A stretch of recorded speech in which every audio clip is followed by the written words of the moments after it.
तरह से अभी जो असद उमर साहब ने बताया कि पाकिस्तान के अंदर एक बहुत बड़ा आईनी बहरान जो है वो पैदा हो चुका है और इस बहरान का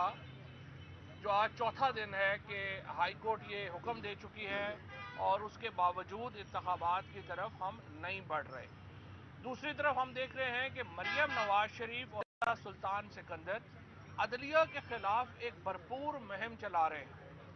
हमने ये देखा है कि किस तरीके से वही अकाउंट्स जो इलेक्शन कमीशन की हमायत कर रहे हैं, वही अकाउंट्स आला अदलिया के जजेस का तमस्खुर उड़ा रहे हैं और यूं लगता है कि मरियम नवाज शरीफ इस कैंपेन को लीड कर रही हैं और मुझे लगता यह है कि आला अदलिया को एक मुनज़्ज़म साजिश के तहत निशाना बनाया जा रहा है। इसका जो मामला है वो क्यों ये हो रहा है, इसकी सबसे बड़ी वजह यह है कि जो एनआरओ दिया गया था पिछली रजीम की तरफ से 1100 अरब रुपए का जो पैसा शरीफ फैमिली और जरदारी फैमिली को मिला था, वो केस सुप्रीम कोर्ट में कंक्लूड होने लगा है और अब जजेस के ऊपर ये दबाव बढ़ाने के लिए एक पोजीशन ली जा रही है और जिसमें आला अदलिया को एक डिफेंसिव करने के लिए ये मुहिम जो है वो चलाई जा रही है।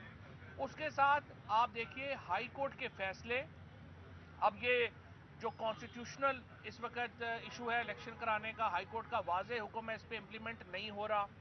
इससे पहले जब मुझे गिरफ्तार किया गया, लाहौर हाई कोर्ट ने 3 दफ़ा कहा कि मुझे पेश करें, उनके फैसले को नहीं माना गया। इस्लामाबाद हाई कोर्ट ने कहा इस्लामाबाद के अंदर इलेक्शन करवाएं, वो फैसला रद्दी की टोकरी में चला गया। उसके बाद शेख रशीद साहब को जमानत दी गई और उस फैसले को भी रद्दी की टोकरी में फेंक कर शेख रशीद को गिरफ्तार किया गया और अब यूं लग रहा है कि एक बाकायदा मुहिम के तहत अदालती फैसलों की वक़्त ख़त्म की जा रही है। मैं सुप्रीम कोर्ट को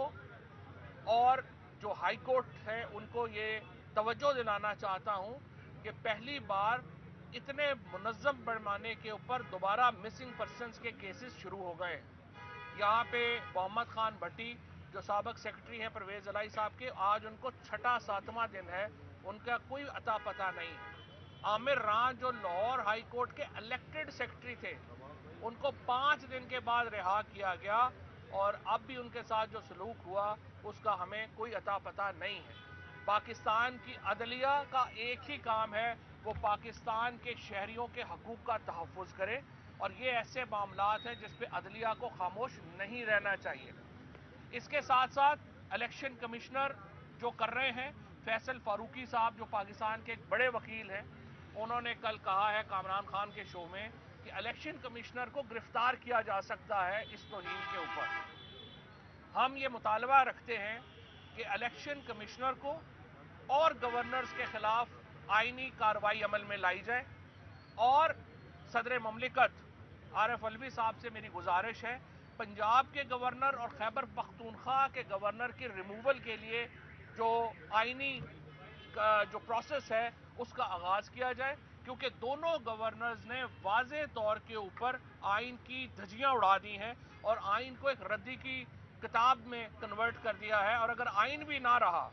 मैं ये बता दूं आपको कि पाकिस्तान की वाहिद कंसेंसस डॉक्यूमेंट इस वक्त पाकिस्तान का आइन है।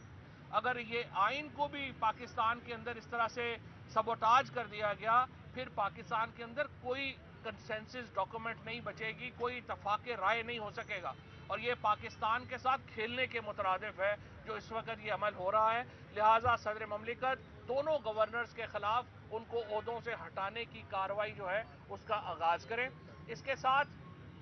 जेल भरो तहरीक हमारी जो है वो उसका प्रोसेस मुकम्मल हो गया है। ये 24 घंटे के नोटिस के ऊपर शुरू हो सकती है। हो सकता है ये कल शुरू हो जाए, हो सकता है ये परसों शुरू हो जाए, लेकिन ये तहरीक बिल्कुल मुकम्मल है और इंशाल्लाह हज़ारों लोग इस वक्त जो है वो गिरफ्तारी देने के लिए तैयार हैं। मुझे उम्मीद है सुप्रीम कोर्ट और पाकिस्तान की हाई कोर्ट इन मामलात का नोटिस लेंगी। इसके साथ में एक और नुकता ये रखना चाहता हूँ, जब ये इंटरिम गवर्नमेंट बनी थी, हमने पंजाब में ये कहा कि 22 अफसर हैं जो तहरीक इंसाफ के खिलाफ ज़ाती तौर पे मुलव्वस हैं यहाँ पे इंतकामी कार्रवाइयों में, और उनको यहाँ अपॉइंट ना किया जाए। बड़े अफसोस की बात है कि इलेक्शन कमिश्नर ने اور پنجاب حکومت نے ان 22 میں سے 17 آفیسرز کو پنجاب میں اپوائنٹ کر دیا ہے اور باقی جو 4 بچے ہیں ان کو بھی لگایا جا رہا ہے۔ میں ان 22 آفیسرز کو کہتا ہوں،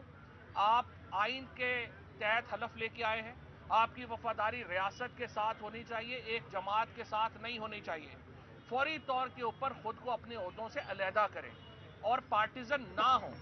تاکہ یہ نہ ہو کہ اس کے اوپر آپ کے خلاف بعد میں کارروائی ہو۔ لہٰذا یہ معاملات ایسے ہیں جس پہ عدلیہ کو نوٹس لینا ہے، اور ہم امید کرتے ہیں کہ عدلیہ پاکستان کے آئین کی تحفظ کرے گی اور شہری آزادیوں کا تحفظ کرے گی۔ جو ہماری اس وقت جو میلٹ ڈاؤن ہو رہی ہے معیشت، اس کے اوپر حماد اظہر صاحب کچھ بات کریں گے۔